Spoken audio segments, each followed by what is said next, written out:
Bom dia a todos. Hoje eu vou contar uma pequena história para vocês, né, do nosso estudo, do livro de Ney Esquelin, tá?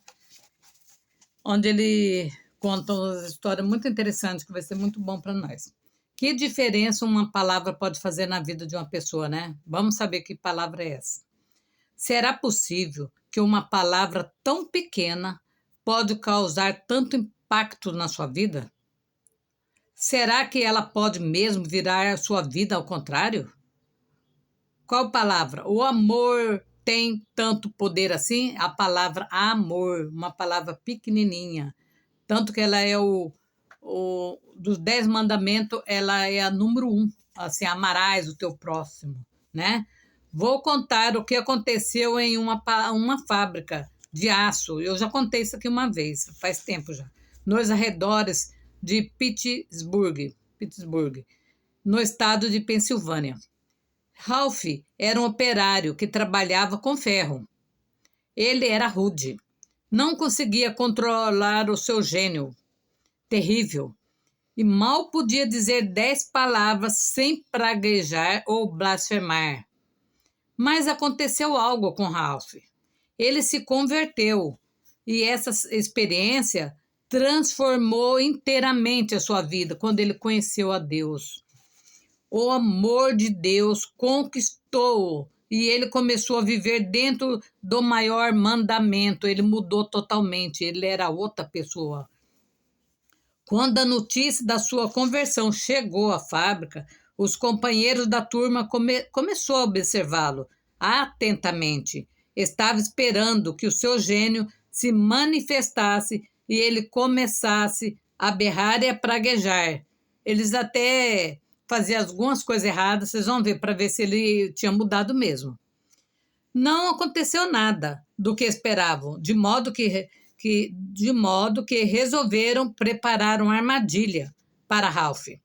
Quando ele saiu no intervalo da tarde para tomar café, eles esquentaram uma barra de ferro. Olha só que horror! A maldade do ser humano.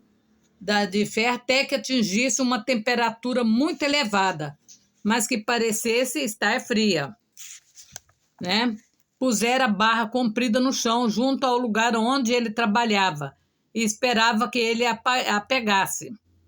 Quando voltou, Ralph abaixou-se e segurou a barra com as duas mãos. Imediatamente a mão dele chiaram e ficaram cheias de bolhas, e os homens esperassem que ele explodisse de raiva. Ó, o cão como que é, né? Você vê, vocês estão vendo. Mas Ralph voltou-se para os companheiros e disse tranquilamente: Rapazes, não pensei que vocês pudessem fazer isso comigo. Um por um, os homens pediram desculpas, ficaram envergonhados. Alguns tinham os olhos molhados quando compreenderam que aquele não era mais o velho Ralph, aquele tinha morrido para o mundo. Quem estava ali era o novo Ralph, que tinha Deus no coração. Porque se fosse na época que ele não conhecia Deus, ele tinha batido em todos, né? Ele havia sido transformado pelo amor de Deus. E agora o seu amor estava sendo demonstrado. É isso aí, o amor pode domesticar o mau gênio, mas seu poder vai muito além. Você já conversou com pessoas que adoram falar que tem um gênio insuportável? Nossa, como ele é ruim. Eu já vi, tá? Lembro-me de uma história que eu vi quando era menino. O autor está falando. Foi uma história que se passou muito tempo na Escócia. Um dia, uma grande águia desceu do céu e carregou em suas garras um bebezinho que dormia na varanda da casa da sua mãe. Quase todas da aldeia correram atrás da águia, mas ela logo levou a criancinha para um alto despenhadeiro junto do ninho. Uma águia pode carregar até um filhote de cachorro, qualquer coisa, que ele é muito resistente, né? Até um bezerrinho. Era evidente que a criança jamais seria resgatada. Um marinheiro forte tentou escalar o penhasco, mas as suas pernas e braços começaram a tremer e ele teve de desistir do intento. Então, um pastor acostumado a subidas difíceis Tentou também, mas depois de uma curta distância, ele falseou o pé e caiu no fundo do abismo. Por fim, uma pobre camponesa começou a difícil tentativa. Ia colocando o pé cuidadosamente numa saliência da rocha, depois em outra e depois em mais outra. As pessoas que observavam a sua subida estavam sentindo o coração batendo forte de tanto susto e medo dela cair. Vagarosamente, a mulher foi chegando mais alto, até atingir o ninho da águia, no topo do penhasco. Pegou o bebê nos braços e passou, e passo a passo, iniciou a perigosa descida. Ela se movia lentamente e com todo cuidado. Finalmente desceu com o garotinho em total segurança em seus braços. Por que a mulher teve sucesso quando tanto um marinheiro forte como um pastor experimentado fracassaram? Você sabe por quê? Foi por causa da ligação de amor que havia entre ela e a criança. Ela era a mãe da criança. Olha só, você vê, né? A mãe faz tudo, né, gente? É isso que o amor pode fazer. Seja entre pais e filhos. Ela viu que ninguém ia resgatar o filho dela, ela resolveu tentar. Seja entre pai e filho, marido e mulher, professor e aluno, empregador e empregado, ou entre vizinhos, nada pode substituir o amor verdadeiro. Tem aqui também no Brasil uma criança caiu dentro de um poço e a mãe viu a criança cair dentro do poço. O que ela fez? Ela ficou tão desesperada que ela se jogou no poço e ela teve sorte, porque daí salvaram os dois, sabe? Aqui na cidade que eu moro, estava uma chuva muito forte, até perto da minha casa. Uma chuva muito forte, tinha um córrego. E um menininho pulou um córrego que estava transbordando. E a mãe viu ele pulando, ela pulou atrás para salvar ele, os dois morreram. Uma moça, ela tinha uns 24 anos. Então, o que fez ela fazer isso? Dar sua vida também, quando ela viu que estava perdendo o filho. O amor que ela tinha pela criança, né? Foi muito triste aí. A proporção que você vai pondo o amor em prática, ele vai tomando várias formas. O amor significa o quê? Cuidado quando alguém está sofrendo. Compartilhar quando ele precisa. Quando eu falei, quando você vê uma pessoa que não sai de casa, que está esgotado, que não tem ânimo para nada, você tem que aplicar a lei do amor com aquela pessoa. Alegrar-se com as vitórias das pessoas, confiar nas suas esperanças.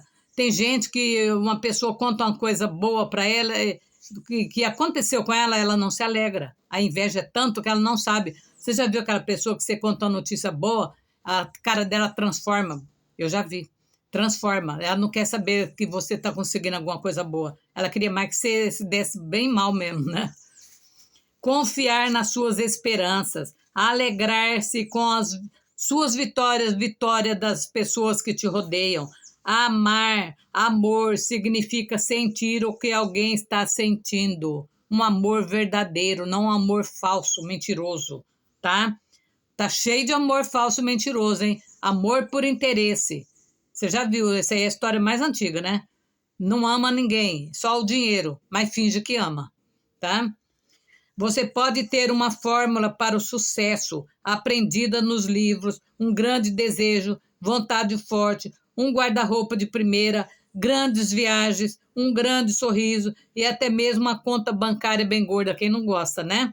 Mas se você não tiver amor, tudo isso não vai valer nada. Você é uma pessoa oca por dentro. Você já viu essa pessoa oca por dentro? É essa pessoa. Ela tem tudo, mas não tem nada. É claro que você tem de cuidar dos seus interesses, mas quando se trata de amor, isto não é como uma rua de mão única. A rua dá saída, mas também dá entrada, né? Então você tem que ver, né? Aprendendo a amar. É espantoso como as coisas parecem novas quando vistas através do olho do amor.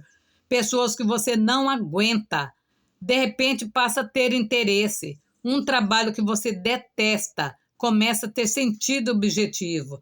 Mas espera aí. Quando o assunto é amor, a receita diz que é para ir devagar. Do contrário, você pode ter excesso de coisas boas. Devagarzinho você vai conquistando tudo.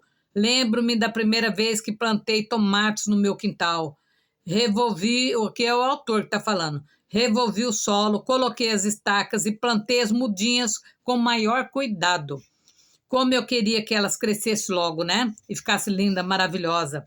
Então eu coloquei uma xícara de fertilizante em cada planta, uma xícara, que era para regar tudo, ele pôs uma em cada uma na pressa, né? E aí ele fala, nunca vou esquecer-me do que aconteceu. Nos 5 primeiros dias vi com grande orgulho como a planta estava explodindo de crescimento, mas estavam crescendo mais rápido do que qualquer coisa que eu já tinha visto em toda a minha vida. E aí o que aconteceu? De repente elas amoleceram e caíram, todas elas, e morreram todas. Aí ele perguntou para o vizinho dele falou que ele usou em excesso, que uma xícara era suficiente para pôr em todas, mas ele, na pressa, ele resolveu fazer o quê? Pôr uma xícara em cada um, achando que assim, no outro dia talvez já ia dar tomate, né? Então, gente, a gente tem que ter paciência com tudo, não ir com muita sede, né? E devagarzinho. Então, aqui assim, eu vou deixar mais uma palavrinha de consolo para nós todos, né? Senhor, quem fala isso aqui? Essa palavra, São Francisco de Assis, muito linda essa aqui. Senhor, fazei de mim um instrumento da vossa paz. Onde houver ódio, que eu leve o amor. Onde houver ofensa, que eu leve o perdão. Onde houver discórdia, que eu leve a união. Onde houver dúvidas, que eu leve a fé. Onde houver erros, que eu leve a verdade. Onde houver desespero, que eu leve esperança. Onde houver tristeza, que eu leve a alegria. Onde houver trevas, que eu leve a luz. Ó Mestre, fazei que eu procure mais consolar que ser consolado, compreender que ser compreendido, amar que ser amado, pois é dando que se recebe, é perdoando que se é perdoado, e é morrendo que se vive para a vida eterna. Que maneira maravilhosa de começar uma vida em comum, que lição de amor, né? Dando que se recebe. Comece hoje mesmo a mudar a sua vida. Ame o teu próximo, faça alguma coisa de relevante, ajude aquele que está precisando, né? Não seja uma pessoa mesquinha, que pensa só em você mesmo. Vamos agora orar para não tomar muita atenção de vocês. Então, nós vamos pôr em oração tudo aquilo, né? Senhor Deus Todo-Poderoso, eu peço a Ti nessa manhã, Senhor, que o Senhor envie seu exército de anjos na casa de cada um, Senhor.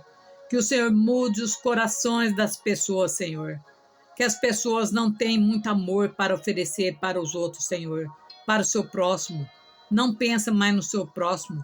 Elas pensam só em si mesmo, são individualistas. Muitas vezes, Senhor, elas querem tudo para elas e para os outros nada. Ó Deus soberano, vai mudando o caráter dessas pessoas, Senhor. Vai modificando, Senhor, que ela se torne uma pessoa nova no espírito, nova, Senhor, na mente. Se a pessoa quer mudar de vida, se tornar próspera, ela tem que mudar a mente, ter uma mente ativa, criativa, uma mente próspera. Se você tem uma mente que só pensa na miséria, na pobreza, você não pode adquirir riqueza, porque a sua mente está envelhecida. Renova a mente das pessoas, que elas saiba que elas são capazes de conseguir tudo aquilo que ela quer. Basta elas querer, elas poder, ela mudar os seus pensamentos, mudar o teu foco, mudar o seu caráter. Senhor, nós estamos precisando muito de pessoas capacitadas para ajudar os próximos, Senhor, ajudar os que sofrem, ajudar os perseguidos, que as pessoas façam uma grande corrente de oração a partir de hoje no Brasil inteiro, Senhor, e clama pelos que estão presos injustamente. Clama, Senhor amado, por justiça social no nosso país. Derrube por terra todo o império da mentira que se instalou no nosso país. Derrube, Senhor, com a tua mão poderosa, com a tua mão forte, Senhor. Faça justiça, Senhor. Hoje eu clamo pela justiça de Deus. Que Deus renova a nossa esperança, renove a nossa fé. Que Deus dê condições para aqueles que estão tão endividados no banco, endividados em todos os lugares. Que Deus envia, Senhor amado, condições para eles pagar, quitar as suas dívidas, quitar a tua casa própria. Abra essa porta de emprego que essa pessoa está esperando. Prospera os microempresários, os médios empresários, os grandes empresários. Que o amor comece a fluir nesse país, Senhor. Fluir, nós estamos precisando de muito amor nesse país, Senhor. Renova a esperança do nosso povo, Senhor. Renova, porque muitos não têm mais nem fé para orar e pedir, porque não vê nada de bom acontecer. Mas nós temos esperança que a mão de Deus vai mover tudo e vai mudar todo o nosso cativeiro. Vai pedindo com muita fé, vai orando, vai pedindo para Deus renovar a tua fé, tirar todas as mágoas do teu coração, tirar esse cansaço físico, mental, que não deixa nem você dormir pensando no amanhã. Você já não tem mais esperança, você perdeu a esperança. Deus fala, levanta dessa cama, tenha esperança, porque Deus não dormiu, Deus não dorme, Deus está vendo tudo acontecer e Deus vai fazer uma grande obra nesse país, de tal forma que todos vão saber que Ele é o mesmo de ontem, de hoje e eternamente, que só o Senhor é Deus. Agradeço e peço que todos continuem com muita oração, muita fé, que Deus vai mudar o nosso cativeiro. Obrigado e até a próxima. Amém. Amém, muito obrigado e até a próxima, se Deus quiser. Fique com Deus, vamos continuar firmes, vamos continuar orando, não vamos desistir, porque Deus é maior na nossa vida, tá? Fé em Deus sempre. Confie em Deus, apenas em Deus e não no homem, mas em Deus. Que Deus tudo pode e Deus tudo faz. Obrigado e até a próxima, se Deus quiser.